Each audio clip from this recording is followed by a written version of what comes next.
Hello, my bump, bruised, and blessed family. Today is Saturday, May 20th, and it's Joey's birthday. So he would be 14 today. So I did post a short yesterday, just tribute to our awesome son. So that's why that was up. My name is Michelle. For those of you that are new here, I'm a master's in psychology, my undergraduate as well. I grew up in a dysfunctional unit, I like to call it, rather than family. Narcissistic mother, enabling father, and flying monkey, golden boy, older brother. I am the scapegoat, black sheep, tried and true. So for those of you that have been here, thank you. I love and appreciate you all. And for those of you that are new, welcome to the family. I hate that we all know this nightmare, but we're navigating it together. All right, the topic I have today is like multi-faceted, we'll say. It's like and I don't know what I'm going to call this. First of all, the hypocrisy of narcissists in general, but if you have kids, or if you're thinking about having kids, or narcissistic grandparents, right? Let's start with that. These people failed us as parents, so they are going to fail you again, over and over again, with your own children. They will virtue signal all the days long. Oh, we love her. Grandbaby. They love what they get from your kids because fresh supply, right? Like, our kids are beautiful and innocent and, think so highly of these losers, and that's what narcs live for. So make no mistake, they will fail you as they failed you as a child. They'll fail you again in adulthood. Don't give them the opportunity, man. Like, that's something that I can't say enough. Don't ever get your hopes up for these people to have basic human decency and consideration and kindness in their hearts, because they don't. They're just going to always forward themselves. Their world of delusion is egocentric, self-serving, all of that. So that's a difficult reality that we have to accept. It sucks. There's no way about it, but it is what it is, These people have mental illness to the worst extreme. Their entire world is built on this delusion. They have made it. This is hard too. It's like they have made a conscious decision to not deal with their own issues, because narcissism comes from trauma, right? Like their own childhood trauma. We're traumatized, but here we are bettering ourselves, helping each other along the way and doing better. Narcs, no, they refuse. They're just not, they don't have the integrity and the strength to do so. So that's something we have to reconcile. I remember when Joe and I had kids, I was like, at least they'll have a good relationship with our kids, right? So sadly, we let that play out for a while, and they just failed us in spades over and over again, particularly with their beautiful son. In hindsight, I wish, if you have the opportunity, get rid of these people, prior to your marriage, prior to having kids. All of the special occasions in your life, they will try to hijack or ruin in some way, because that's what narcs do. They'll either orchestrate drama, they'll try to rain on your parade, like your wedding or whatever. And when Joe and I were going through that agonizing experience with Joey, some of the kindest, good-hearted people came through and really showed up for us. And what did the toxic duo and even the golden boy, bro, it was the worst of these people. You'll see it It's like they were just trying to siphon off of our difficulty. Like, they just loved the attention. It was gross. And the golden boy just saw it as an opportunity to take shots at me, if you can believe it. Like, people were donating all kinds of money, and the golden boy was like counting the pennies, like, what are you doing with that money? Like, are you kidding me? Like, Joe and I lived in the city. Like, I'm not gonna get into that. I'm digressing. Another element that I wanted to, so like grandparents. When narcs become grandparents, they will just say all the days long. Like, when Joe and I finally decided that, like, we were facing the fact that there's no hope for these people in 2019, we were like, we had already exhausted, like, ourselves. I know you guys know this. We exhausted ourselves trying to reason with them, to express our, what do you call it? Like, they were just so disrespectful and inconsiderate of us. So we tried to, like, establish boundaries and tell them how they hurt us. They didn't care. They just doubled down, right? With their virtue signaling, their victimhood. Because these people are, like, professional victims, right? It's not us, it's you. Like, you mistreat us, and, like, stop. So there's that. So when we did that in 2019, like, Josie was 6 and Madeline was 8. And it was weird at first because, you know, they're young and they had some limited interaction with these people. But because, again, like I said, we were trying to give them the opportunity to, like, prove us wrong and, like, show up for our kids. But, of course, as with all things with the narcs, it was on their terms. And when, like, they didn't want to actually help Joe and I. They didn't want us to benefit from them actually taking the kids or trying to help us out in any way. No. It was all about, you know, their time, and it's so precious. That's why it is kind of satisfying when you go no contact to be like, you know what? Go ahead. Like, enjoy your peace. Enjoy all this time to yourself. Because you couldn't be bothered with us. You couldn't be bothered with our kids. Right? So they will virtue signal all day long with, like, oh, our grandbabies, we love our dollies, they used to call our kids. Of course they did, because that's a superficial thing.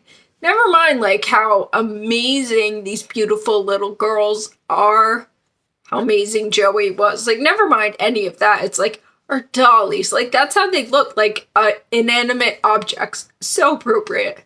But, oh, we miss them so much. And then April 19th, Josie, our youngest, turned 10 years old. So, here we go, right? I was pretty twerked off. I was pretty mad about the fact that they didn't even acknowledge this sweet little girl's birth. No card, no nothing. Because Joe and I told them, you know, if you want to send the kids gifts, fine. Do it through the mail. Remember our last, like, boundary violation where the narc herself showed up? It was, like, Super Bowl Sunday. And she showed up to her home and, like, decided she was going to leave, you know, dollar store socks and stuff in the mail. She had to drive it over here because everything is, you know, an ulterior motive, just trying to, I don't know, trying to get attention or trying to see something. And she drove over, she went to our mailbox, and Joe and I, as promised, we called the cops. We were like, stay the hell away from our home, our property. Like, this is our safe space, man. Like, basic human rights, you know? Like, fully prosecuted. Like, we will fully follow through. My daughter just came in. Sorry, distracting. But, we will follow through. You know, you have the right to, like, your peace and your space and boundaries. So that was Super Bowl Sunday. She showed up and was at our mailbox, and Joe and I were like, are you kidding? And he was even like on the street talking to one of our neighbors, and like these people are so delusional, you guys. Like, they really do live in a world of their own creation. They actually believe that they're victims. They actually think that they're good people. It's preposterous.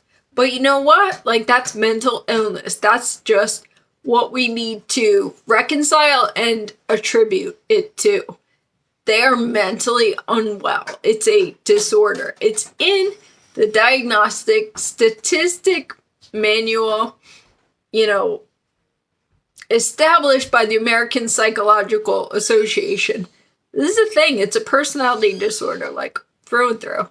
So anyway, they didn't even acknowledge, like, Josie's birthday on April 19th after Joe and I called the cops, and the cops contacted them, filed a police report, the whole night. And, again, we will follow through. But it's like, they don't respect us. They don't respect my wishes that I had said that previously, like, don't come down our street because we live on a cul-de-sac. Don't come around our home. Like, they didn't respect me, but when a police officer finally contacted them, they got the message. You know what I mean? So I was mad. I was like, wow, like, they care so much about our kids, but it's Josie's 10th birthday, which is special. They didn't even send a card. You know what? But they'll cry all day long. Oh, we miss our dollies. We love them. But you have nothing to do with them on special moments. And then I realized this is a great thing. This is a great thing. Because that means that they've realized they have no place in our lives. Joe and me, or our beautiful children. They have no place in our lives. Like, they're done. They're irrelevant. They hate that, but they've chosen this path for themselves. They could have been better people, and we gave them every opportunity over and over and over, and they can't do it because they've committed themselves to their egocentric personality disorder. So I flipped the script and I was like, this is awesome, actually, that they didn't even acknowledge. Because them, like, trying to butter up our kids and stuff like that, that's an indication that they think they're going to have a relationship or something with their kids in the future. No, man. Like, our kids are smart. Like, we don't burden them with this situation, but they know that they deserve better. They know that we deserve to be respected, and we just keep it at that, and they see things for what it is. They're smart. So that was my first, Josie is so fun. I was gonna, I'm sorry, I'm gonna go off on a tangent here, but she's so fun. She's such a fun, great kid, and she deserves better, We all get to this point where we're just like, we'll take crap, like, through and through and through. But then it comes to our kids, and we're like, oh no, they deserve better. So, like, Josie is so fun. Like, last Saturday, she was out. There's kids on her street. There's like 8 of them. It's adorable. They're like their own little crew, and they play outside, and the weather has been beautiful. So Josie was playing outside, and it's like dinner time, and we're like, where's Josie? I get a text from our neighbor. Is it okay if Josie stays for dinner? We're just having hamburgers. I was like, yeah. Hamburgers and hot dogs, whatever. So, Josie, it's getting dark on Saturday night. And I was like, where's Josie? Neighbor texts me again. Oh, Josie's on her way back. She's so much fun. We love her. We had a great time. I was like, oh, God bless her. Like, Josie is a good time. So then Monday night, my other neighbor texts me. There's like 4 houses, including us. And we all have kids, and they all hang out together. As I said, it's awesome. So my other neighbor texts me, Is it okay if Josie stays for dinner? I'm making homemade mac and cheese. Yep. So Josie comes back later, like, and my other neighbor texts, oh, she's so much fun. We had such a good time. She had us rolling, laughing, like, she's funny. She's a good kid. And then, so she's eaten 2 out of 3 of the homes of her friends on the street. I was like, that's great. Saturday night, too, Joe and I were down at the bar. I posted this quickly on Instagram. Joe and I have date night down at the bar, and Josie rolls up her gaming chair. She slaps a bag of Doritos down, and she pours herself a glass of strawberry lemonade, because Joe was using it as a mixer. And she's like, hey, guys. She's so fun. She's just such a good time. But obviously, we think so. Joe and I are also realistic. We know when our kids are annoying, but we also appreciate them. And there's so much to love. Like, they're just awesome little people. But that's what I'm saying. Like, they didn't even acknowledge her 10th birthday, or like, okay. And then, you know, today's Joey's birthday. He would be 14. And, you know, my point being, like, don't ever get your hopes up. Don't ever let these people hurt you any more than they already have, because they will never be different. They will never improve themselves. And then it goes, this is another thing, like the extended family cohorts, whatever. Like 2 years ago, Josie received her communion, and Josie's a tomboy. She looked so beautiful on that day. She wore, you know, dress, the little heels, the veil, everything. She was perfect. And it was like COVID, so Joe and I could not have like a dinner. We had a dinner when we did that for Madeline, but we couldn't really do anything like that for Josie. So I was like, Josie said, she was like, I look beautiful. I was like, yeah, the flip you do. Like, we are her biggest hype squad. Like, me, Joe, like, we will always hype our kids up because they're beautiful and perfect. I mean, shoot. So I was like, I'm going to send out announcements because I wanted everybody to see how sweet she was. She was very proud of it. So I sent out an announcement, and big surprise, you know, it was when people show you who they are, believe them. It's so, so true. You know, like, there's some people, like, I'm not going to get into details, but, you know, that was when I was still kind of uncertain about the extended family and stuff. And I was like, obviously I'm not looking for, like, gifts or anything, like, because that's not who I am. That's not who Joe and I are, you know. But anybody that knows me knows that. So, but there was, like, no acknowledgement. One of our distant cousins sent her a present. I was like, that's lovely. Thank you for doing that. Josie wrote a thank you. But, like, just send a flipping text or something. Oh, she looks beautiful. Like, nothing. Like, not a peep. I was like, you know what? When people show you who they are, believe them. Was my last thing I was going to talk about. Narcs are hypocrites. They'll always be hypocrites. You know, they'll talk about, oh, we love our grandkids so much, and they don't show up for them. They didn't show up for us. They virtue signal, you know, like, oh, they're so great. Oh, that's what I was going to. So when you go no contact and they finally leave you the hell alone, it's kind of like, oh. But you know what? It's awesome. We've been grieving, like, these people since we figured out, since before we figured out about narcissistic abuse, but, like, they were never there for us, you know. We've raised ourselves essentially emotionally in terms of emotional support and, you know, even mentally, like, just going through all the things. Like, I look at our kids now. My one daughter is in, like, middle school, and remember how hard that was? Middle school, it's like you live and die by, like, your social life.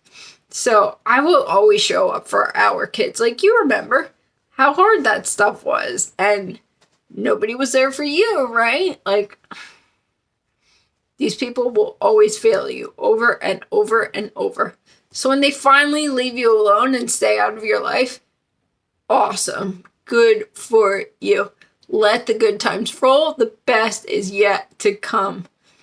I mentioned in my last video, I have a correction, and I did put up a picture, like a post about it. I have to do more of those because you guys are awesome with your personal stories and stuff. But yeah, like apparently it is a tradition for the mother of the bride to wear a corsage, which I was kind of like unsure about that. But yeah, like for the mother of the bride or the groom, whatever, but that's like real parents, you know? This is how screwed up it is when we're grown. Like, we don't know the difference. We're just so used to our narc parent, like, trying to hijack everything, make it about themselves. So I didn't know, but yes, it is like a tradition for mother of the bride, mother of the groom, whatever, to have a corsage. So I did not mean to offend anyone. If that was the case for you or your real parents or anything like that, that's awesome. But it was just the totality of this tyrant's, like, egocentrism. Like, you know what I mean? Just another thing that she did that was like, it's like all about her all the time. Anyway, my book is coming out, hopefully, like, within the next month. It's been forever. Please check out my website if you haven't already. I have a ton of links below. I love you all. Thank you for being here. And I'll be back.